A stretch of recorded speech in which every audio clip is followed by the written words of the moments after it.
Gloria a Dios. Bendita sea la gloria de Jehová desde este lugar.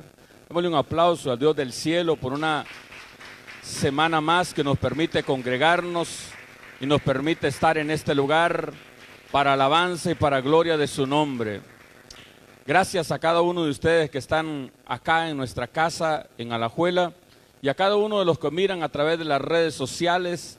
Les decimos bienvenidos y estamos listos y dispuestos para enseñar la palabra de Dios. Amén. Se me fueron los amenes y los aleluya. ¿Cuántos dicen amén? Amén. Vamos a retomar un poco la enseñanza que teníamos la semana pasada. Una de las cosas bien importantes para que una iglesia crezca y que una iglesia sea fuerte es que la iglesia que la compone, las almas, las personas, aprendan a darle a Dios. En cuanto a esto, hermano, hay dos maneras como usted puede hacerlo. Muchas iglesias operarán bajo una motivación y logran que la gente dé por motivación. Yo en lo personal he aprendido a enseñar la palabra para que las personas cuando van a compartir lo hagan por convicción. Diga conmigo convicción. Así que yo encontré en el Nuevo Pacto que hay 4 maneras como nosotros le podemos dar a Dios. En el Antiguo Testamento habían muchas maneras. Usted le podía ofrecer un cordero, le podía ofrecer un buey, le podía ofrecer una paloma. Pero en el Nuevo Pacto yo entiendo 4 maneras. Y entonces voy a pedirle a Olivier que me ayude allá con las diapositivas, bajando.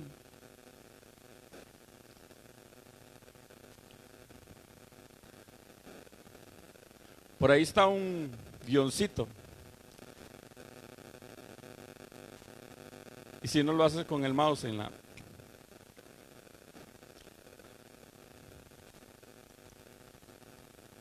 Ahí está.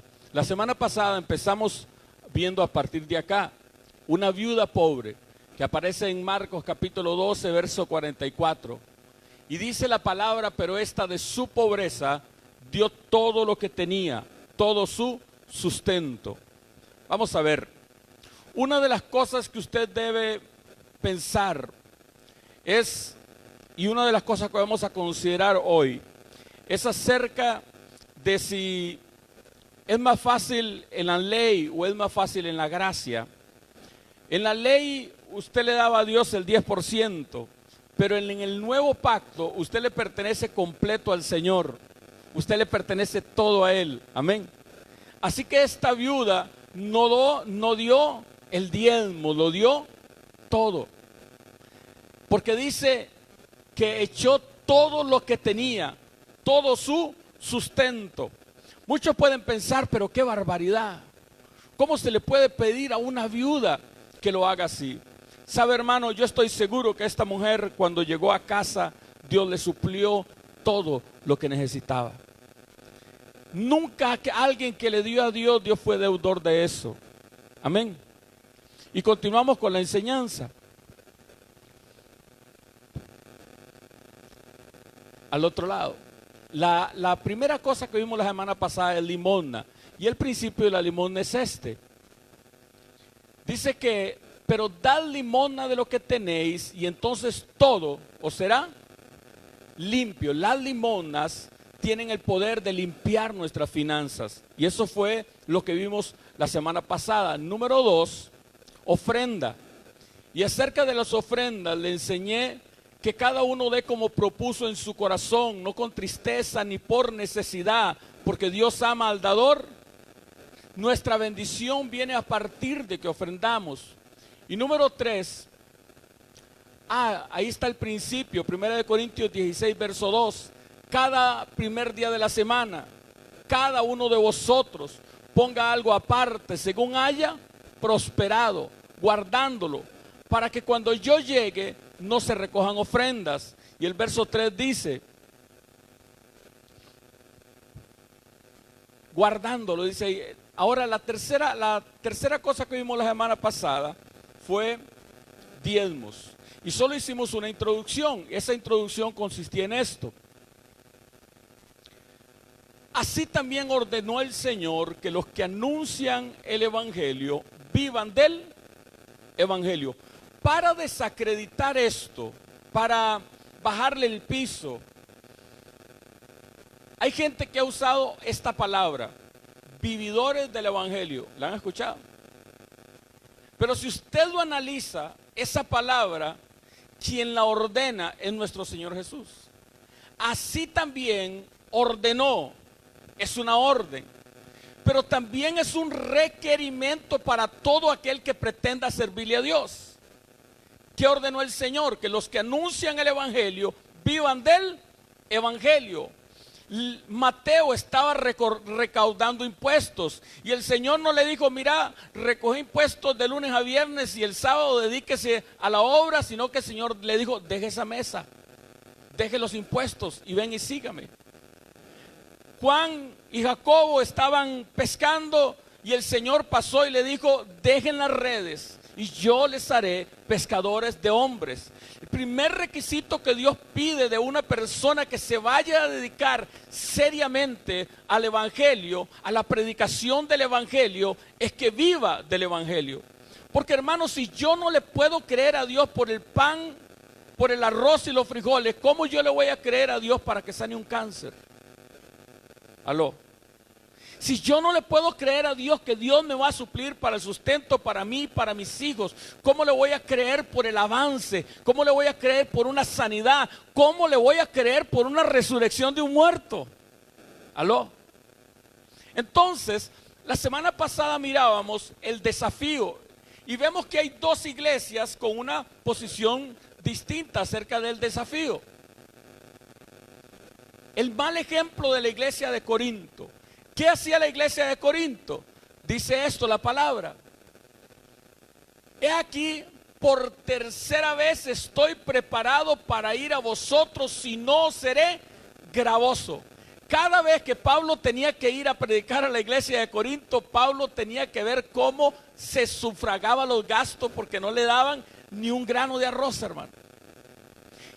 Y Pablo dice: he ido 2 veces, lo he pagado todo. Dice la palabra en el libro de Hechos, capítulo 18, que Pablo se dedicaba a hacer tiendas en Corinto. Y que Aquila y Priscila también eran del mismo oficio y se dedicaba a eso. Pablo usaba sus propias manos para hacerlo, para poder llevarle al Corinto. ¿Por qué? Porque los de Corinto pensaban que Pablo les buscaba el bolsillo, no el alma. Y Pablo tiene que aclararles: porque no busco lo vuestro, sino a vosotros. Hermano, es posible que haya quien busque el dinero de la gente. Pero sabes, una de las cosas que tiene que tener un hombre de Dios es que tiene que haber renunciado el amor al dinero. Escucha. La primera tentación que Satanás le dijo a Jesús es: usa tu don para prosperar. Di que estas piedras se conviertan en pan. Y si no puedes renunciar a no usar tu don para prosperar tú, sino para hacer que otros prosperen, Dios no te llamó al ministerio. Amén. Un mal ejemplo en la iglesia de Corinto. Pero, dice Pablo: pero yo de nada de esto me he aprovechado, ni tampoco he escrito esto para que se haga así conmigo, porque prefiero morir antes que se desvanezca esta mi gloria. Número 1, yo bendigo a Dios por los corintios y por los hermanos, por esta iglesia y por los codos, porque si no hubiera sido así, Pablo no habría escrito la gran enseñanza que hay en 1 Corintios 9 y en 2 Corintios 9 acerca de finanzas y del sostenimiento de la obra en el nuevo pacto. Y Pablo dice que él no lo está escribiendo para que se haga así, pero debe hacerse así. ¿Están conmigo? Y Pablo acá dice algo tremendo: prefiero morirme, pero la instrucción del Señor es que vivan. Aló, que los que anuncian el evangelio vivan. Y Pablo aquí hay un antagonismo. Pablo dice: prefiero morirme. Porque hay veces, hermano, uno se encabrona de ver las actitudes de la gente. ¿Alguien está conmigo? Continuamos, solo estoy recapitulando lo de la semana pasada.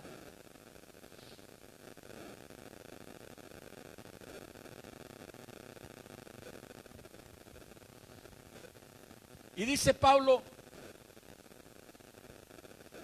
¿cuál pues es mi galardón? Que predicando el evangelio presente gratuitamente el evangelio de Cristo para no abusar de mi derecho en el evangelio. Vamos a entender algo. Lo primero es que tenemos que ser realistas. Este derecho ha sido abusado. Y cuando un derecho es abusado, pone en peligro el derecho de todos los demás. Vea, en Costa Rica, por ejemplo, tenemos el problema de la gente que se pensionó y no cotizó para tener ese tipo de pensión. Vamos a ver, esa gente cotizó siempre poco dinero, pero a la hora de que se pensionaron como diputados, como dirigentes de alguna cosa del gobierno, y entonces se les tomó sus últimos dineros y se pensionaron ganando 10 millones cuando nunca cotizaron para eso. Pregunto, ¿tienen derecho a la pensión? Pues claro que sí, porque ya cumplieron la edad. Pero ¿tienen derecho a ese monto? Claro que no. Y entonces, ¿qué es lo que hay? Un abuso. Y cuando hay un abuso, entonces el problema ¿cuál es? Que se pone en peligro el sustento de aquellos que sí han cotizado. ¿Está conmigo? Hermano, déjeme decirle algo. Por un hombre de Dios que abusa de este derecho, hay 90, hermano, que pasan pasando necesidades. ¿Está conmigo? Pasan escasez, pasan hambre con tal de predicar el evangelio de Cristo. Y entonces dice Pablo, ¿cuál es pues mi galardón? Que predicando el evangelio presente gratuitamente el evangelio de Cristo. Vamos a ver. Número 1, el evangelio es gratis, pero no es barato. Vamos a ver, la salvación es gratis. Pero esto es como, por ejemplo, si a usted alguien le regala un carro, para usted es gratis, pero para el que se lo regaló no es gratis. Él fue a la agencia y tuvo que sacar 20 millones para comprar el carro. Para Cristo la salvación no fue gratis. Él pagó el precio de su propio hijo. ¿Aló? Así que no es gratis, la salvación es cara, pero se presenta gratis para usted. Ahora, eso es lo que Cristo hizo. Ahora está el otro paso de eso. ¿Cómo hacer que el evangelio le llegue a usted? Y ese evangelio va a llegar a través de hombres que tienen familia, que tienen hijos, que tienen que ser sustentados. Amén. Continuamos. Y ahora, al contrario de esta iglesia de Corintios, que hay un mal ejemplo, hay un tremendo ejemplo, hermano, que es la iglesia de Filipos, o la que usted tiene en su Biblia, que dice la carta a los filipenses. Y dice acerca de la iglesia de Filipos. Segunda de Corintios 8:1. Vea qué tremendo. Pablo se los escribe a los mismos corintios. ¿Aló? Porque el buen ejemplo, ¿a quién se lo da uno, hermano? Al que está dando mal ejemplo. Y Pablo, de una manera diplomática, le pela frente a los corintios lo que sí hacía otra iglesia. Asimismo, hermanos, os hacemos saber la gracia de Dios que ha dado a las iglesias de Macedonia. Pablo lo considera como si fuera una gracia de Dios. Y dice el verso 2.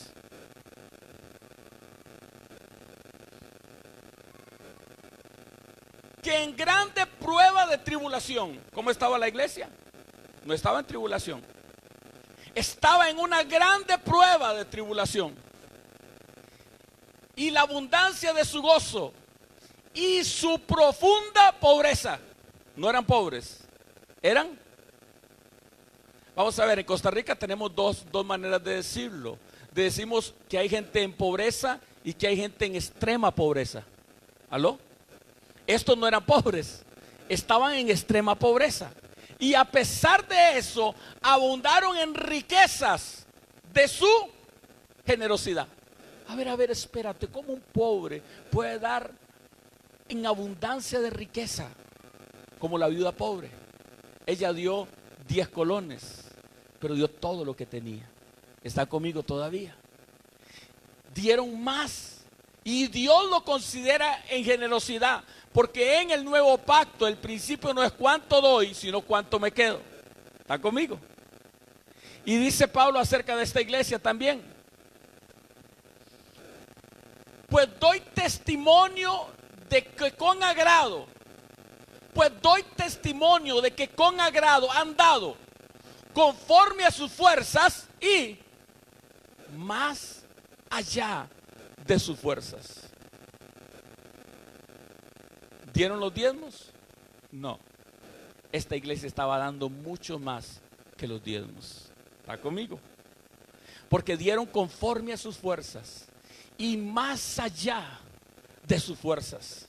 Y sigue diciendo: en gran manera me gocé en el Señor de que ya al fin habéis revivido vuestro cuidado de mí. Uno de los grandes problemas de la gente es que agarra y revuelve todo. Vamos a ver, tal vez hay veces la enseñanza no es clara, o a veces simplemente no quieren aprender, o simplemente, hermano, hacen las cosas al tarán pam pam, decía mi mamá. Vea, cuando usted le da al pobre, eso se llama limosna, porque el dinero para el pobre, para el necesitado, para el menesteroso, eso va hacia abajo. Cuando usted va ofrenda, eso va hacia el lado, hacia a un propósito específico, a comprar sillas, a comprar un instrumento. Pero cuando usted tiene cuidado de mí, es decir, cuando usted tiene cuidado del predicador, del pastor, del que lleva la palabra, eso se llama diezmo. Entonces hay gente, por ejemplo, yo recuerdo de todas las locuras que he escuchado, de escuchar a una iglesia decir: en esta iglesia usamos los diezmos para construirle casas a los pobres. ¡Qué semerenda estupidez! ¿Sabe por qué? Porque entonces el diezmo no funciona. Porque ¿cuál es el principio de la limosna? Limpia finanzas. Pero ¿cuál es el principio del diezmo? Protege. ¿Aló? Y si usted lo da como limosna, le funcionará como limosna, pero no le funcionará como diezmo. Los diezmos, en el principio del diezmo, lo que hace es proteger tus finanzas. Vea, le voy a explicar. La vida suya no es cuánto usted gana, sino cuánto usted gasta. Escúchame.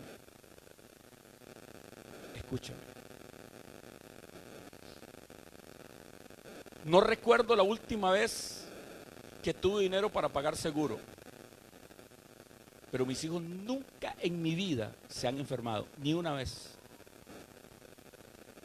Tengo hijos de 10 años sin llevarlos una sola vez al hospital, no porque no los llevo, sino porque no se enferman. ¿Alguien está conmigo? ¿Sabe cómo se llama eso? Protección. Ayer vacilaba con uno de los muchachos porque me dijo: pastor, te vas a venir tarde, ¿tienes póliza? Y yo, claro, la del cielo, hermano. ¿Aló? Porque usted tiene que entender algo. Uno de los grandes problemas a veces es que perdemos de vista la protección de Dios. ¿Usted ha pensado, hermano, cuánto cuesta cuando un niño se enferma? Cuando tenemos una enfermedad y hay que estar yendo al hospital, y hay que estar yendo al hospital, y hay que estar yendo a la farmacia, y es saque dinero cuando hay una enfermedad. ¿Alguien está conmigo? Entonces el principio de los diezmos es un principio de protección. ¿Aló? Yo reprenderé por vosotros al devorador, dice el antiguo pacto, y no destruirá el fruto de vuestra tierra, ni vuestra vida en el campo será estéril. ¿Aló? Y hay veces, hermano, perdemos de vista la protección. ¿Por qué? Porque déjeme decirle algo. Cuando yo estoy acostumbrado a la protección, hasta se me olvida que estoy bajo la protección. Es decir, cuando viene el aguacero, hermano, y usted se vuelve para el rincón y se acobija y dice, uy, aleluya, gloria a Dios. A usted se le olvidó que el techo estaba puesto ahí, hermano. Pero déjeme decirle que aquel que vive en indigencia, hermano, y cuando él ve que se va a tronar y que se pone oscuro, él la piensa, hermano. ¿Aló? ¿Sabe qué pasa? A veces decimos el diezmo no funciona, pero ¿sabes algo? No nos dimos cuenta de la protección de Dios. No nos dimos cuenta cuántas veces el enemigo intentó destruirme y ni siquiera me di cuenta. ¿Alguien está conmigo todavía? A veces pensamos que lo que hacemos no funciona, que Dios no me cuida, que Dios no me guarda, pero hermanos, no tenemos ni idea de cuántas veces Dios me protegió. Yo recuerdo una hermana de la iglesia que una vez dice, pastor, le di gas al carro y no respondió. Estaba haciendo un semáforo, le di gas y como si le hubiera metido el freno, no caminó. Y yo nada más volví a ver qué está pasando y oí el golpe. ¡Fra! Al carro que iba al lado, que sí se tiró, se lo hizo llevado. Protección de Dios. ¿Aló? Y funciona. Hermano, funciona porque los principios de Dios funcionan. Pero cuando usted le dice a una iglesia, vamos a agarrar tus diezmos y lo vamos a poner en limosna, no funciona, porque el principio de la limosna es limpieza de finanzas. ¿Alguien está conmigo todavía? Entonces, usted ve gente que a veces se le cruzan los cables. Y entonces dice, voy a agarrar los diezmos y se los voy a dar a los pobres. ¿Y por qué no agarras tú de lo tuyo y le das a los pobres? Porque cada cosa tiene un principio. ¿Está conmigo? Y lo que queremos enseñar es eso. Esta iglesia, hermano, tiene cuidado del hombre de Dios. Y Pablo dice, qué lindo es cuando uno le puede servir a Dios así, hermano. Y todo lo he recibido y tengo abundancia, estoy lleno. Habiendo recibido de Epafrodito lo que me enviaste. Y Pablo le pone lo mide de 3 maneras, 3 calificativos. Olor fragante, sacrificio acepto, agradable a Dios. Usted se lo da al hombre, lo recibe Dios. ¿Están conmigo? Mi Dios pues suplirá todo lo que les falte conforme a sus riquezas en gloria. ¿Cuándo Dios hace esto y en qué contexto se dice este pasaje? Cuando usted tiene cuidado del hombre de Dios que Dios llamó para predicar su palabra. Amén. Y acá iniciamos de nuevo la enseñanza.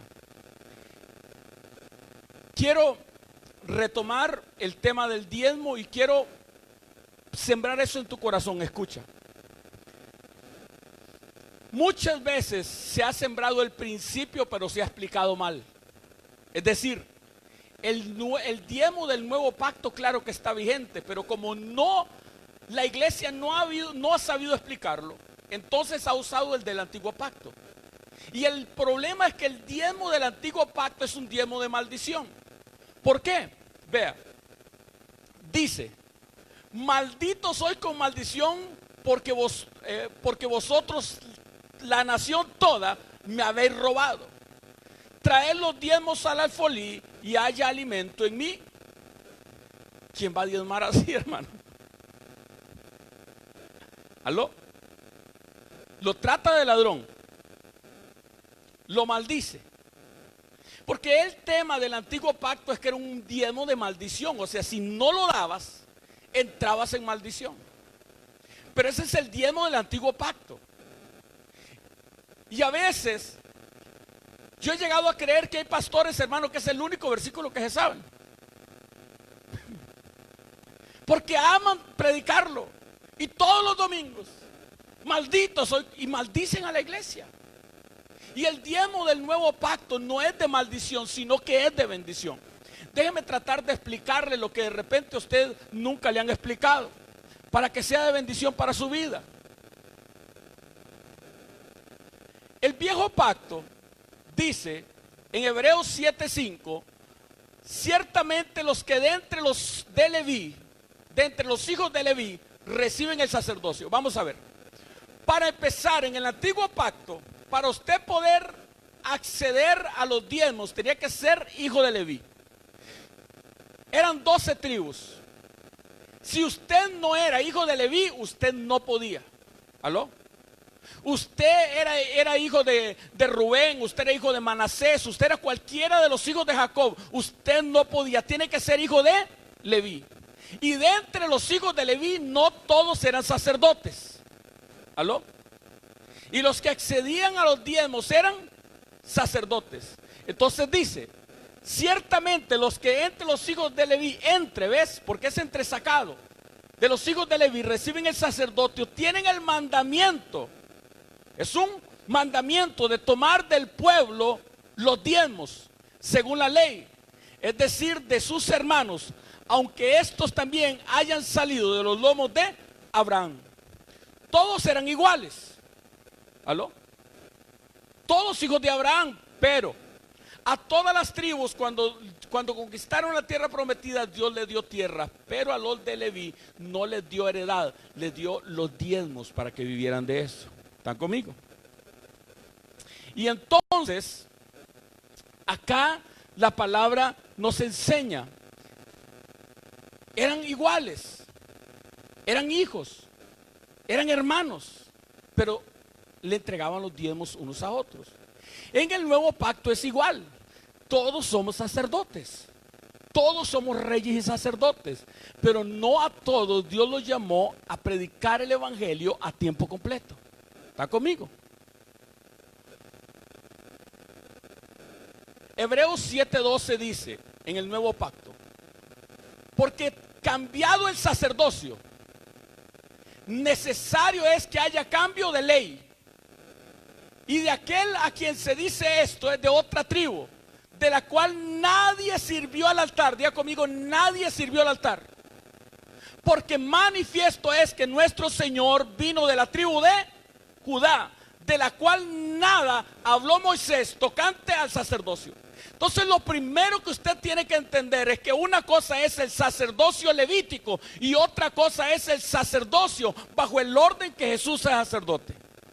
¿Aló? Cuando no se hace esta diferencia, usted tiene que entender que fue cambiado el sacerdocio. Vea, ¿cuál es el problema de la Iglesia Católica? Que nunca cambió el sacerdocio. ¿Aló? Es una cosa tan rara que es que como sacerdote, pero conforme al orden levítico. Es raro. Se siguen llamando sacerdotes. Nunca entendieron la revelación del nuevo pacto. Entonces, usted lo primero que tiene que poner en su corazón es que el antiguo pacto fue cambiado. Queda pues abrogado.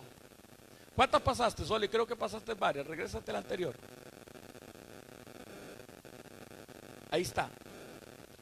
Porque cambiado el sacerdocio, el otro, ahora sí la que tenías, ya me volví a tomar el hilo. Queda pues abrogado, diga conmigo abrogado, el mandamiento anterior a causa de su debilidad e ineficacia. Esa palabra abrogado es muy importante, porque abrogado es una palabra técnica, jurídica, legal. ¿Aló? Por ejemplo, cuando una ley se abroga es por dos razones. Una, porque una ley no funcionó, entonces se abroga y regresa a la ley anterior. No es que queda sin ley. ¿Aló? Cuando una ley es abrogada es porque esa ley que se estableció no funcionó, entonces regresa a la ley anterior. O cuando una ley es abrogada es porque se creó una ley mejor, que llena mejor los requisitos de esa ley. ¿Está conmigo? Entonces la ley es modificada. En cuanto al nuevo pacto, la ley fue modificada. Vea.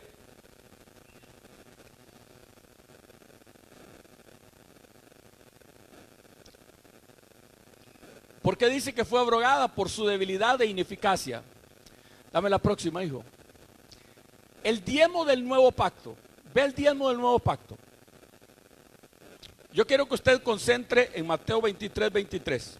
Y si pudiera memorizarlo, ve lo que dice Mateo 23, 23. Este es Jesús. ¿Estamos claros? No es una enseñanza del antiguo pacto, es del nuevo pacto. Es nuestro Señor Jesucristo enseñando. Y Él dice: ay de vosotros, escribas y fariseos, hipócritas, porque diezmáis la menta, el eneldo y el comino. La menta, el eneldo y el comino es las plantas más pequeñas, las hortalizas más pequeñas. Si diezmaban las hortalizas pequeñas, imagínense lo que hacían con el trigo y con la cebada. ¿Aló? Porque a veces uno dice, bueno, desde 100,000 voy a diezmar, pero de 1,000 ¿para qué? ¿Por qué voy a sacar 100 pesos? ¿Aló? Pero ellos eran tan detallistas que hasta de lo pequeño diezmaban. Ahora, imagínate de lo grande. Y dice: y omitís lo más importante de la ley. ¿Qué omitían? Diga conmigo, es más importante que diezmar la justicia, la misericordia y la fe. Ahora dice, esto era necesario hacer sin dejar de hacer lo otro. ¿Qué fueron lo que ellos dejaron de hacer? La justicia, la misericordia y la fe. Entonces, ¿qué es lo que dice Jesús que es necesario hacer? Diezmar. El versículo no dice que no diezmes. El versículo lo que dice es que no puede ser que diezmes y que no tengas justicia, que no tengas misericordia y que no tengas fe. ¿Aló? Si para Jesús no hubiera sido importante establecer esa verdad, entonces Jesús no hubiera usado las palabras, esto era necesario hacer.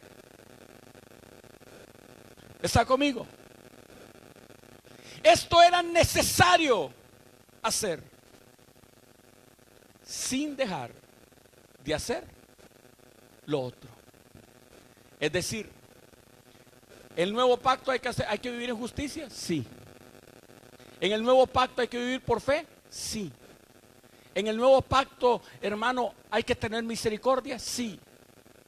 Pero también es necesario que la iglesia aprenda los principios de darle a Dios lo que es de Dios. Amén. Continúo, vea.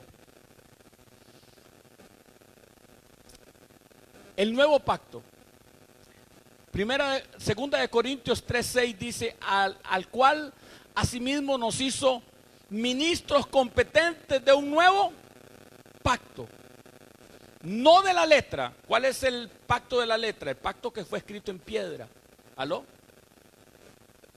En las tablas de la ley de Moisés. Sino la del Espíritu.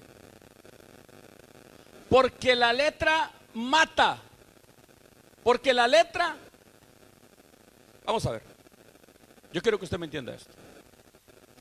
¿Qué es más fuerte? ¿El antiguo pacto o el nuevo pacto? El antiguo pacto decía no matarás.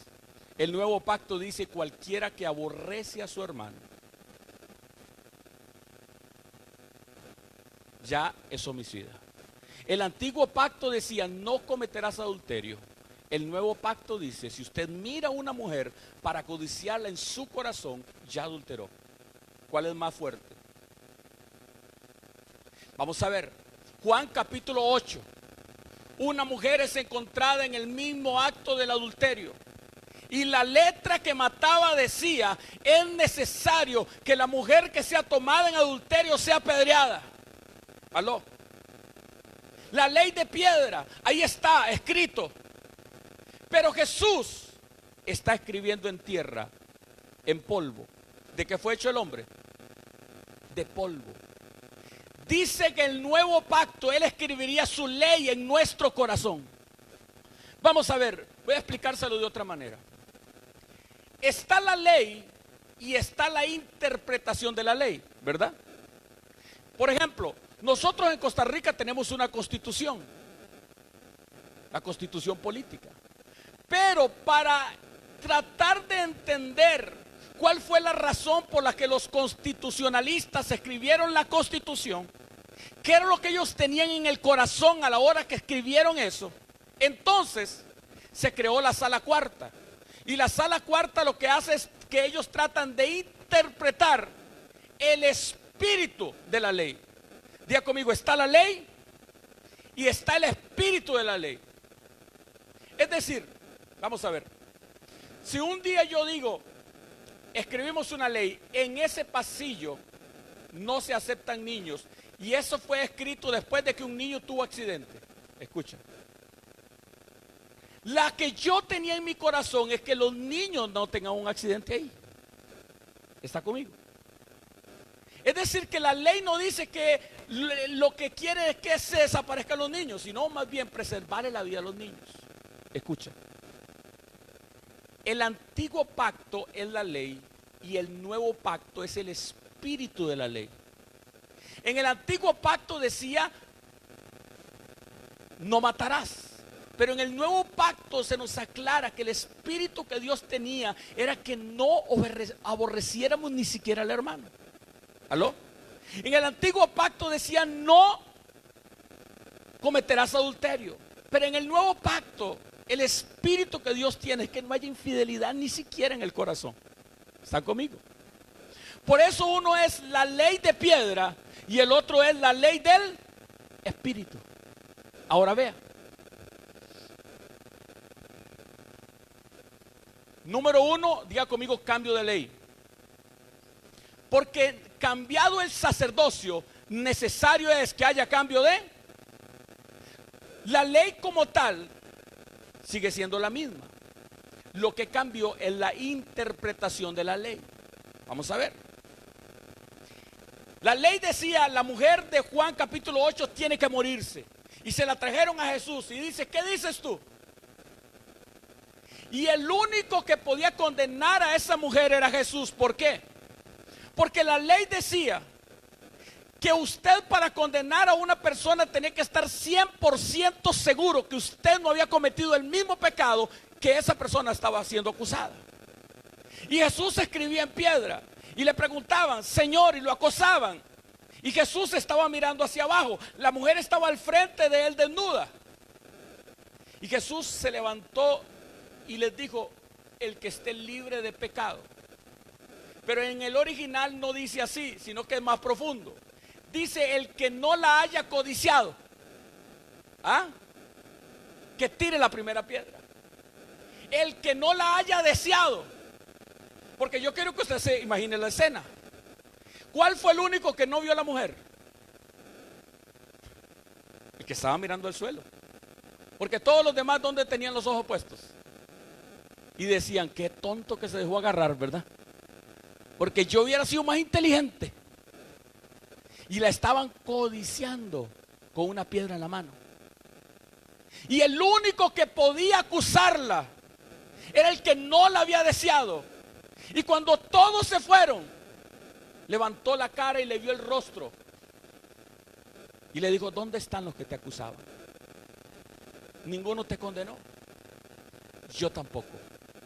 Este es el espíritu de la ley. Vete y no peques más. ¿Está conmigo? Entonces la ley fue cambiada. Pero ¿cuál ley se escribió? El espíritu de la ley. Es decir, sigue estando vigente el no matarás, pero está más vigente el no odia a su hermano. Sigue estando vigente el no cometerás adulterio, pero sigue estando más vigente no la codicia en su corazón. Sigue estando vigente, hermano, la ley, pero es más profundo, la ley de la gracia, es más fuerte. ¿Está conmigo? Cambiada la ley. Ahora vea, porque la ley del Espíritu de vida en Cristo nos ha librado de la ley del pecado y de la... ¿Por cuál ley fue cambiada? Por la ley del Espíritu. Mira, cuando el pueblo recibió la primera ley en Pentecostés, recibieron las tablas de la ley. Pero cuando vino el segundo Pentecostés, Los hombres hablaban en lenguas y la ley fue escrita en nuestro corazón. Y es la ley del Espíritu. Por eso tenemos que aprender a andar en el Espíritu. ¿Qué es andar en el Espíritu, pastor? Cumplir la ley en el Espíritu que fue escrita. ¿Está conmigo? Ahora vea. Fue cambiado el sacerdocio, porque cambiado el sacerdocio, necesario es que haya cambio de ley. Una vez que se cambió la ley, ¿qué tiene que cambiar? El sacerdocio. Ahora, ¿de qué tipo de sacerdocio somos? Hebreos 7:15. Y esto es más aún manifiesto. Si a semejanza de Melquisedec se levanta un sacerdocio distinto. Mira, los que empezamos a predicar sobre el sacerdocio de Melquisedec, hay muy poco escrito. Aún en internet usted empieza a estudiar, hermano, sobre el sacerdocio de Melquisedec, que hay muy poco escrito. La revelación, esta generación ha llegado ahí, pero llegó, hermano, a nosotros. No porque yo escuchara a alguno de mis pastores alguna vez enseñar sobre Melquisedec, nunca. ¿Qué es el sacerdocio de Melquisedec? Se lo voy a decir rápido. Son como unas 20 horas de enseñanza lo que tengo sobre este tema. Así que le voy a resumir en 5 minutos, 20 horas de enseñanza. Amén. El sacerdocio de Melquisedec es el sacerdocio que Dios le dio a Adán cuando lo vistió de túnicas de pieles. Hay veces pensamos que lo que Dios hizo fue cubrirle la desnudez. No. Lo que Dios hizo fue nombrar al hombre sacerdote. Por eso tenía una vestidura de una sola pieza, y por eso la vestidura de Jesús, cuando está muriendo en la cruz de Calvario, es de una sola pieza. Porque es el sacerdocio de Adán. En ese tiempo, desde Adán hasta Noé, el sacerdocio lo ejercieron 8 personas, de acuerdo a 2 de Pedro capítulo 5, capítulo 2, verso 5. 8 personas, y existieron 10 generaciones. Porque hubieron 2 que no portaron ese sacerdocio. Y el sacerdocio lo legalizaba la vestidura. La vestidura que Dios le dio a Adán. ¿Está conmigo? Ese sacerdocio, el hombre era rey y a la vez sacerdote. Eran las dos cosas, rey y sacerdote. Noé es el Melquisedec del tiempo cuando el arca, el diluvio viene y está el arca. Ahora, cuando Noé salió del diluvio, el que tenía que heredar el sacerdocio de Melquisedec era Sem. Pero Cam robó la vestidura. Entonces, a partir de ahí, el sacerdocio se describe por el título Melquisedec. Melquisedec es una palabra que significa rey de justicia. ¿Qué significa? Rey de justicia. Ahora, a semejanza de Melquisedec, ¿quién es Melquisedec? Más adelante lo vamos a ver. Es un personaje que se le aparece a Abraham en el capítulo 14 de Génesis. A semejanza de él se levantó un sacerdocio distinto. Dice que ese hombre era rey de Salem, de Jerusalén, y sacerdote del Dios Altísimo. Hacía las dos cosas, rey y sacerdote. Y vea lo que dice la palabra. Así tampoco Cristo se glorificó a sí mismo haciéndose sumo sacerdote, sino el que le dijo: tú eres mi hijo, yo te he engendrado hoy. Hebreos 5:5 y Salmo 110 también dice exactamente lo mismo. Que quien nombró a Jesús sumo sacerdote, según este orden, fue el Padre. Y vea lo que dice el libro de Apocalipsis. Y nos hizo reyes y sacerdotes para su Dios, su Padre. A Él sea la gloria, el imperio, por los siglos de los siglos. Amén. Cuando la Biblia dice que nos hizo reyes y sacerdotes, no es en el orden levítico, porque no nacimos de levitas. ¿Aló? No somos sacerdotes según el orden levítico. Cuando la Biblia dice que somos reyes, ¿cuántos reyes hay acá? La sangre de Cristo, ¿cuántos reyes hay acá? Cuando dice la Biblia y nos hizo reyes y nos hizo sacerdotes, es según el orden de Melquisedec. Yo he escuchado cristianos, hermano, aún gente, hermano, de años de la iglesia diciendo: es que yo soy de la tribu de Judá, yo soy de la tribu de Benjamín, yo soy de la tribu de los levitas. No, hermano, esas tribus es para el pueblo del antiguo pacto. Nosotros pertenecemos al orden de Melquisedec. ¿Están conmigo? Ahora vea, hay un nuevo sostenimiento, hay una nueva ley. ¿Está conmigo? La ley del Espíritu. Hay un nuevo sacerdote, el sacerdocio de Melquisedec. Y hay un nuevo sostenimiento. El del Antiguo Testamento era la ley de la maldición. En el nuevo pacto es: no sabéis que los que comen y trabajan en las cosas sagradas comen del templo, y los que sirven del altar participan. Así también ordenó el Señor que los que anuncian el evangelio vivan del evangelio. Es decir, en el antiguo pacto eran diezmos y en el nuevo pacto eran diezmos, pero en el antiguo pacto era por maldición y en el nuevo pacto es por bendición. Déjeme continuar. El diezmo de bendición, diga conmigo el diezmo de bendición. Todo lo que he estado hablando, se lo he hablado para enseñarle esto. Vea, Hebreos 7:6.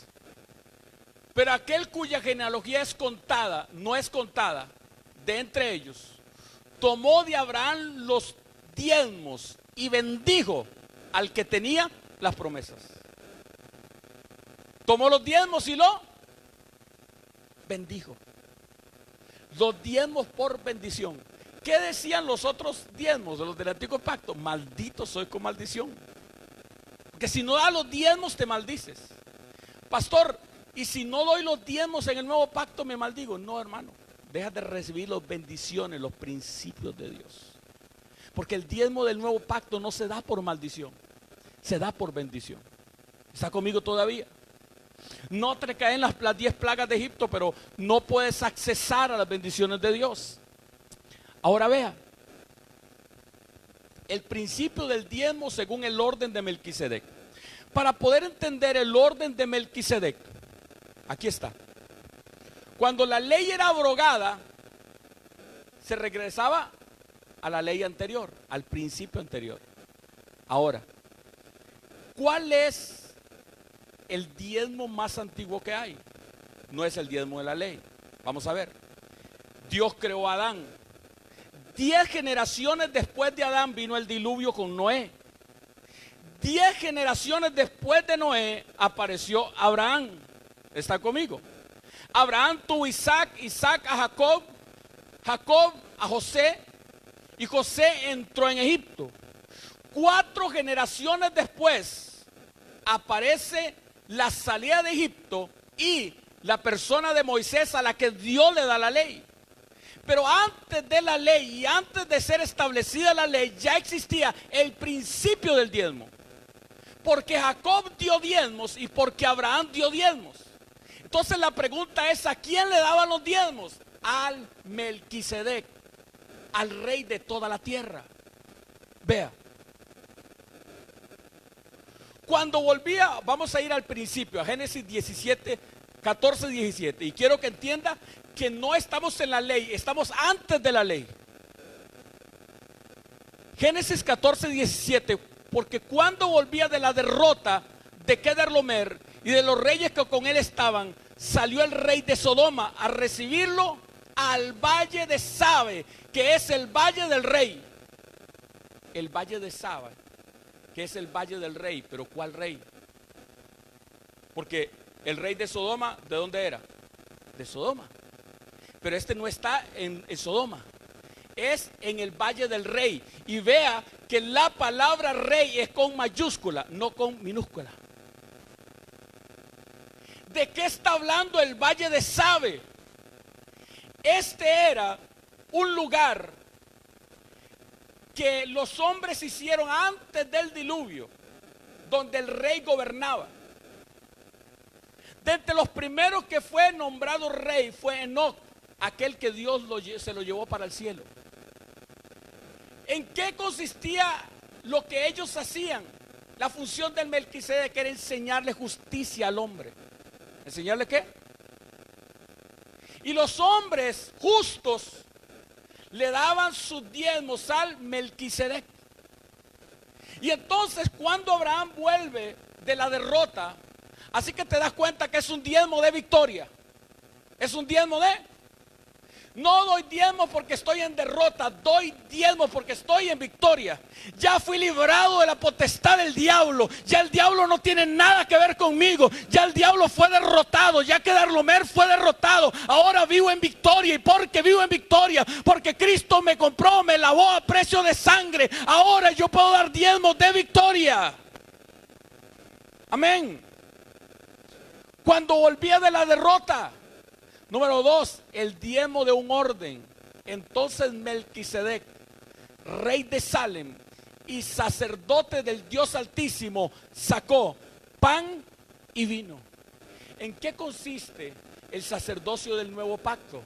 En el cuerpo y la sangre de Cristo, la Santa Cena.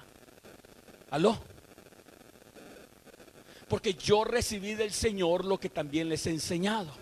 Que el Señor Jesús, la noche que fue entregado, tomó pan y habiendo dado gracias lo partió y dijo: tomad, comed, esto es mi cuerpo que por vosotros es partido, hágalo en memoria de mí. Y después de haber cenado tomó la copa. Esto es mi nuevo pacto.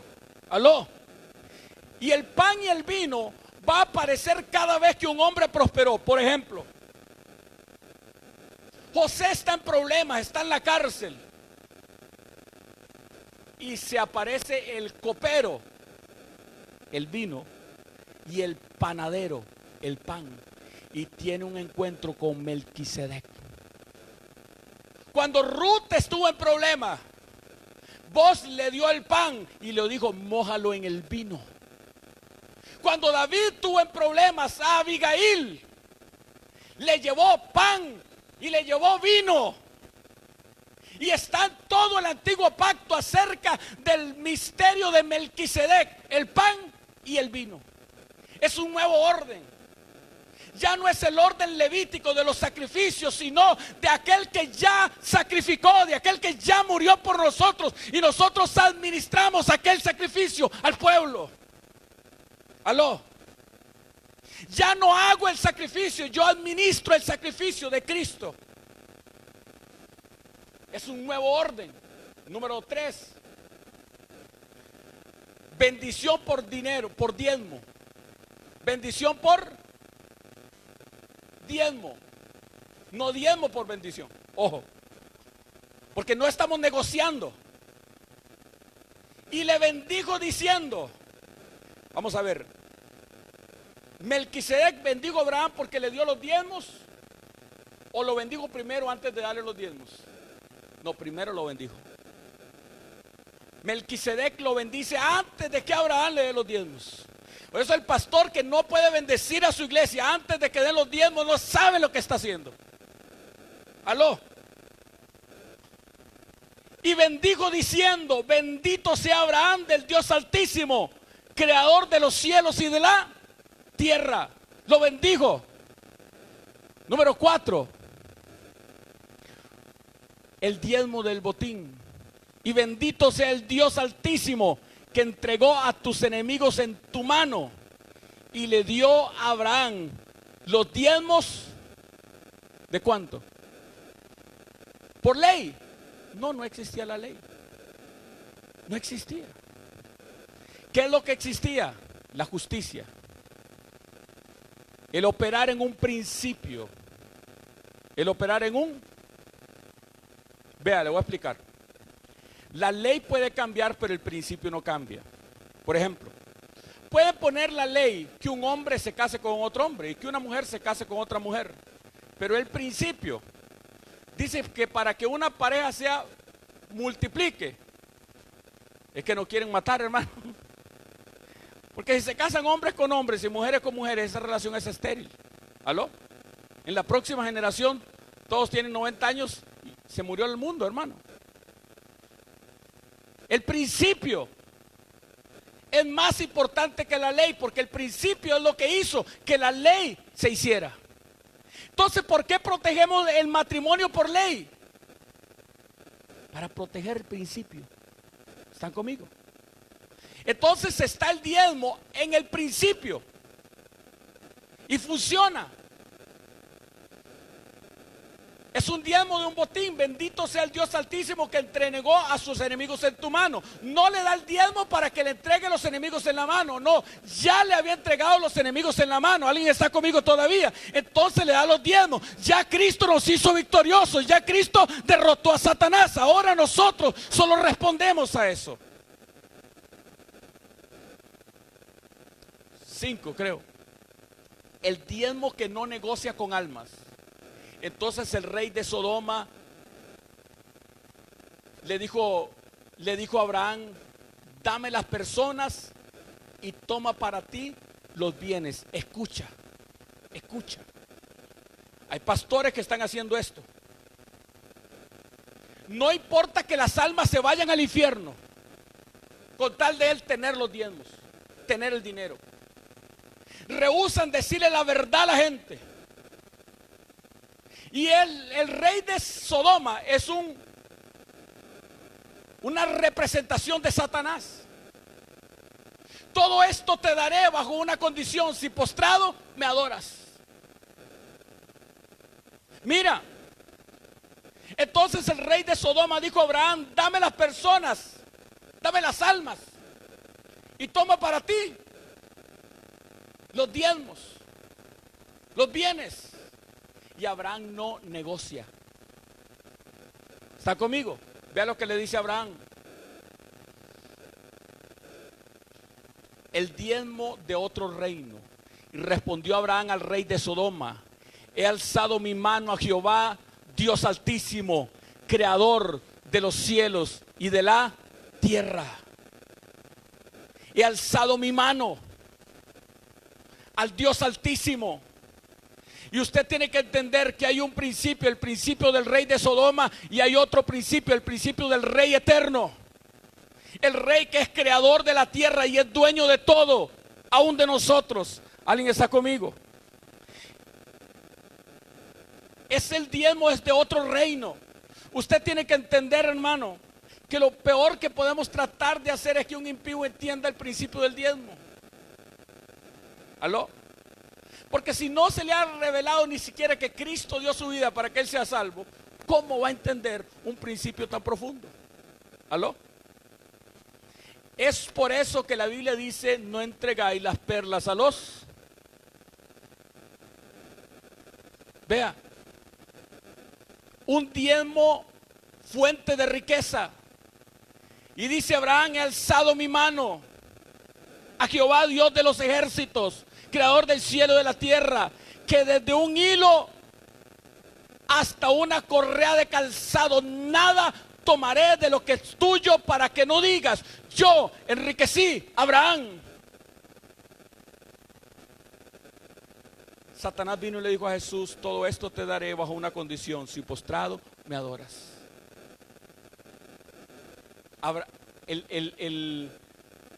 El rey de Sodoma quería embaucar a Abraham. Quería decirle a Abraham: dame las personas y tome para ti los bienes, y luego se iba a andar vendiendo la boca de ese hombre rico porque yo lo enriquecí. Y Abraham lo entendió.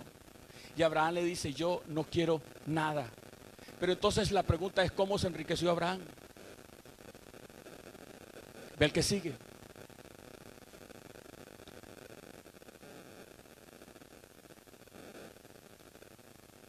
Debo de haberlo. Regrésate para atrás, Oli. Hay una que me falta. Dice: y le dio a Abraham los diezmos de todo. Vea. ¿A quién está reconociendo Abraham como la fuente de su riqueza? A Dios. Cuando le damos los diezmos a Dios, estamos diciendo que todo viene de Dios. ¿Aló? A veces pensamos que fue el rey de Sodoma el que me enriqueció. el buen trabajo que yo tengo, la buena familia a la que yo pertenezco, el buen papá que yo tengo, el gran estudio que yo tengo. El que nos enriquece es Dios. Y por eso nosotros le damos a Dios el diezmo. No porque me obligue, no porque es maldición, lo damos por un principio de bendición. Amén. Ahora vea el principio, este principio. La línea del tiempo del diezmo. Vea esto.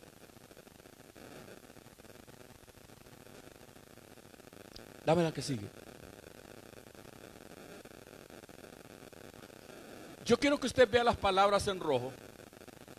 Aquí, ciertamente reciben los diezmos hombres mortales. ¿Quién es aquí? El sistema levítico. Aquí, ¿cuánto duró el sistema levítico? Unos 2000 años. Pero allí, uno de que se da testimonio de que vive. Si vive, ¿dónde usted ubica allí? Porque aquí está ubicado en esos 2000 años, pero allí está ubicado antes de Abraham, antes de Moisés, perdón, antes de la ley, en el tiempo de Abraham, y después en el tiempo de la gracia. Y allí, uno de que se da testimonio de que vive. ¿Quién es el que se da testimonio en la Biblia de que vive? Jesús. Entonces, ¿quién está recibiendo los diezmos a Abraham? Jesús.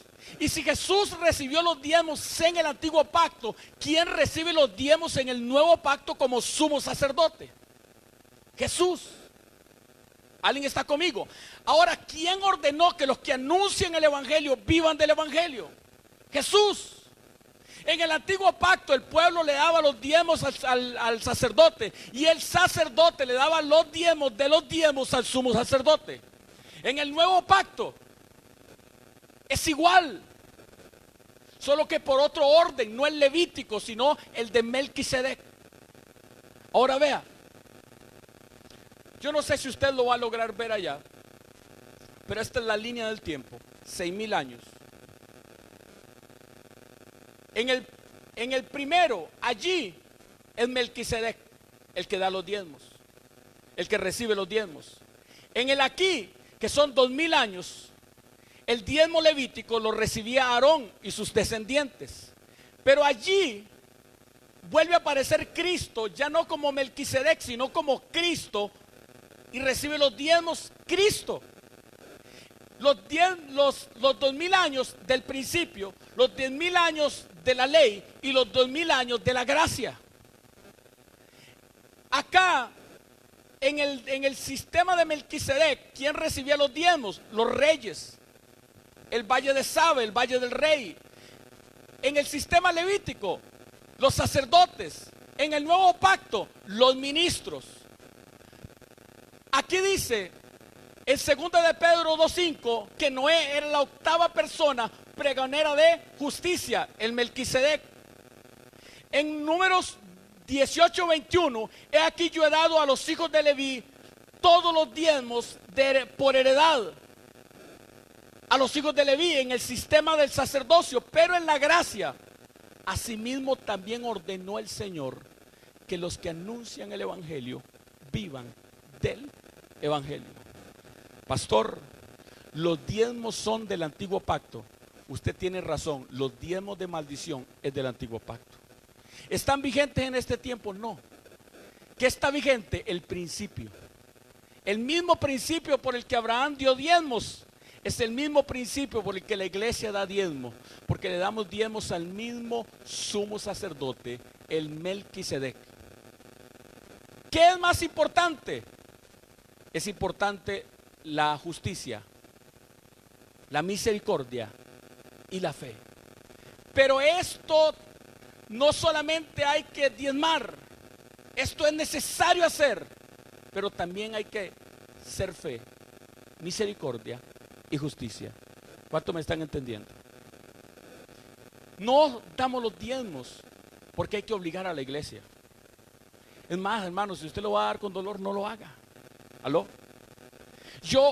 Los que tienen conmigo, aquí hay gente que tiene 8, 9 años de estar conmigo. Nunca me han escuchado en estos 9, 10 años, enseñar sobre el diezmo de maldición. Maldecir a la gente.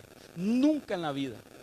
Lo único que sí es que hemos enseñado el diezmo trae bendición. Y hemos visto gente que es bendecida, hermano. Pero la bendición usted tiene que entenderla. A veces es que no me enfermo. ¿Aló? Y pudo haberse enfermado, pero no se enferma. ¿Aló? Pudo haber tenido un accidente, pero no lo tuvo. Porque la protección de Dios está sobre su vida. Amén. ¿Qué quiero? Que usted pueda entender el principio del diezmo. ¿Cuál otra manera nos queda? La primera dijimos limosna. La segunda dijimos ofrenda. La tercera dijimos diezmo. Y la cuarta es primicia. Solamente la menciono para terminar. Las primicias, dice la Biblia acerca de las primicias. Vea qué tremendo.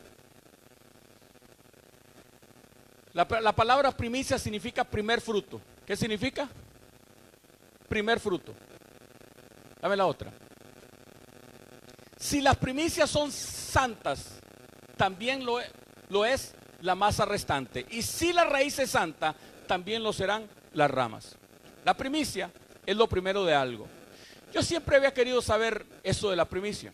Así que cuando llegué allá a Buenos Aires, que estuvimos 2 años hace poco, decidí hacer el experimento porque había un palito de papaya a este lado de la propiedad y al otro lado, dividido solo por una tapia de zinc, había otro árbol de papaya.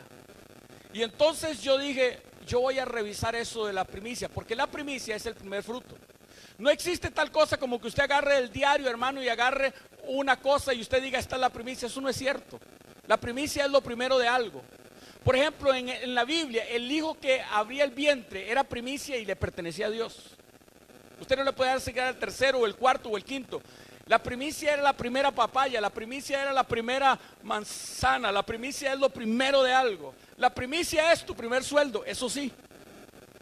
¿Quiere ponerle seguro a su trabajo? Y usted puede dar la primicia, hermano, y si no es buen trabajador, lo van a echar. Alguien está conmigo.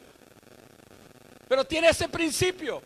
Ahora vea, agarré y puse en mi corazón eso. La primer papaya la voy a dar de primicia. Y creció el árbol, hermano. Y cuando aquella papaya empezó a estar pintona, la agarré y la llevé al pastor y oramos y la bendijimos. Y hermano, comimos papayas y comimos papayas y comimos papayas hasta que me aburrió. El árbol del lado allá se secó. Se secó. Y hermano, hasta que me vine de Buenos Aires, aquel bendito árbol seguía echando papayas y echando papayas. Mira, comimos papayas, hermano, en maduras. Después las agarramos y las hacíamos en picadillo, en miel de papaya. Porque el principio de la primicia es que cuando la cosecha estaba floja, usted decía, esto no tiene mucha cosecha, usted le daba a Dios lo primero y Dios te multiplicaba. Por eso dice, vea que este es el nuevo pacto, Romanos 11:16. Si las primicias son santas, también lo es la masa. Si yo agarro y le doy a Dios lo primero, yo me aseguro que aquello queda protegido, queda cubierto. ¿Aló? Y si la raíz es santa, ay, ay, ay, también lo van a hacer las ramas. Y entonces, la palabra sigue enseñando sobre primicias. Ahora Cristo resucitado de los muertos, primicia de los que durmieron en ese hecho. Cristo es la primicia de los muertos o de la resurrección. Y algo más, la familia de Estéfanes. Hermanos, ya sabéis que la familia de Estéfanes es las primicias de Acaya y que ellos han dedicado al servicio de los santos y que ellos se han dedicado al servicio de los santos. ¿Por qué se dedicaron al servicio de los santos? Porque eran primicias. Y yo quiero finalizar con esto. Vea, usted tiene 4 tipos de agua en casa. Usted tiene 4 tipos de agua en casa. Usted tiene el agua potable, de la que usted toma del tubo. Usted tiene las aguas fluviales, las que caen del cielo y caen por los drenajes. Usted tiene las aguas negras, las que están en el inodoro. y usted tiene las aguas fluviales, las aguas, perdón, servidas, esas aguas que van del fregadero, las aguas no deben mezclarse. ¿O usted tomaría agua del inodoro? ¿Verdad que no? Ni siquiera del recipiente del inodoro. ¿Y por qué si es agua potable? ¿Aló? Como esas aguas no se mezclan, estas formas de dar a Dios no se tienen que mezclar. ¿Por qué? Porque tienen principios diferentes. Vea, por ejemplo, el diezmo va dirigido hacia la autoridad, es para el cuidado del hombre de Dios. En cambio, la ofrenda es específica. La primicia igual es a la autoridad, pero la limosna es al pobre. El diezmo tiene el principio de que es como una riqueza. Produce riqueza. Para que no diga yo enriquecí a Abraham. ¿Aló? El diezmo enriquece. ¿Por qué cree usted que los judíos todos son ricos? Porque todos aprendieron a diezmar. ¿Aló? ¿Y qué es lo que no logramos hacer? No logramos aprender. ¿Aló? La Biblia dice, no es que busco fruto, sino es que busco fruto que abunde en vuestra cuenta. Lo pone como una cuenta en el cielo de la que yo retiro dinero, como un débito. Y es un principio. En cambio, la ofrenda es específica. La ofrenda trae bendición. Es como una siembra. El que siembra generosamente, generosamente también cosechará. Y es como propuso en su corazón. No con tristeza ni por necesidad. La primicia, cuando estaba escasa, usted daba y Dios se la multiplicaba sobrenaturalmente. Es como un seguro, es para que el enemigo no pueda tocar. Y es lo primero. La limosna es para el pobre. Limpia las finanzas. Es como un préstamo. El que da al pobre, a Jehová le presta. Y es en secreto. Es en secreto. No lo ande publicando como trompeta, sino en secreto.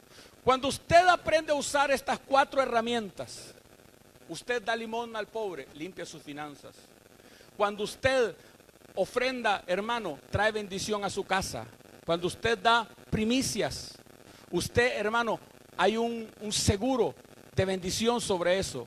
Pero cuando usted, hermano amado, aprende a diezmar, trae riqueza sobre su vida.